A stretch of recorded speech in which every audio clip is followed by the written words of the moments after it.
সম্মানিত ভিউয়ার্স, আসলেই এই যে সারা বাংলাদেশে এমসিপি একটি দল হয়েছেন, সেই এমসিপির নেতারা ছিল কি আজকে বাংলাদেশের মানুষের দয়ায় আজকে তারা এমপি হতে পেরেছে। তো এমপি হওয়ার পরে তাদের আচরণটা অতীত ভুলে গেছেন, এটা আমার কাছে মনে হচ্ছে।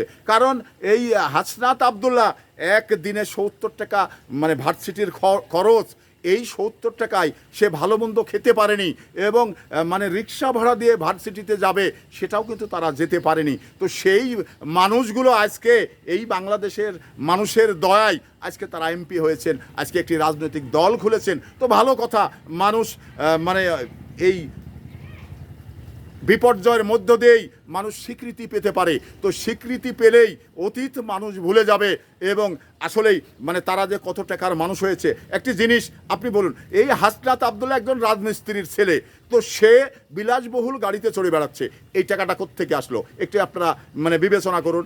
এই যে আপনার যে আসিফ মোহাম্মদ সজীব ভূঁইয়া, সে কোন গোত্রের লোক, তার বাবা আওয়ামী লীগের একজন ইউপি চেয়ারম্যানের সঙ্গে যোগ সাজস করে তারা কিন্তু ভূমি দখল করেছে, বাড়ি দখল করেছে। সেই মানুষের ছেলে আজকে বিলাসবহুল গাড়িতে চড়ছে, 1,000 কোটি টাকার সে নাকি মালিক হয়েছে। তো তাহলে তারা তো রক্ষক কি হলো? তারা তো ভক্ষক, তাদের তো রক্ষক বলা যায় না। রক্ষক যদি হতো তাহলে এইভাবে ভক্ষণ করতে পারতেন না।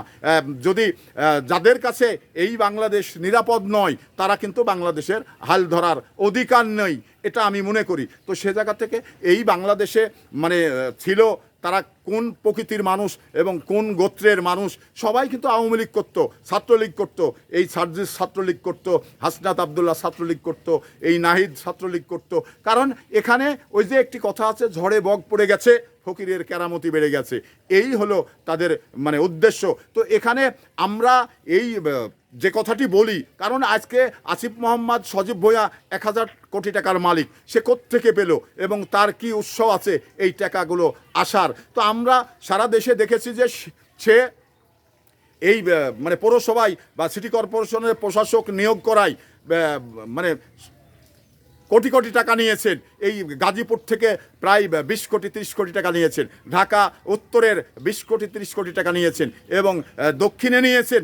এই যে সারা বাংলাদেশের যে প্রশাসকগুলো নিয়োগ করায়, সে যে একটি বাণিজ্য করেছেন, সে যে লুটপাট করেছেন, আজকে সেই ক্ষেত্রেই কিন্তু তার 1,000 কোটি টাকার দুর্নীতির চিহ্ন পাওয়া যাচ্ছে। তো তাহলে তার আসলে কি তারা ভালো? তাদের কি ভালো বলা যাবে? কোন নিঃসন্দেহে ভালো বলা যাবে না, কারণ বাংলাদেশে তারা ভালো কিছু করেনি যা তাদের ভালো বলতে হবে।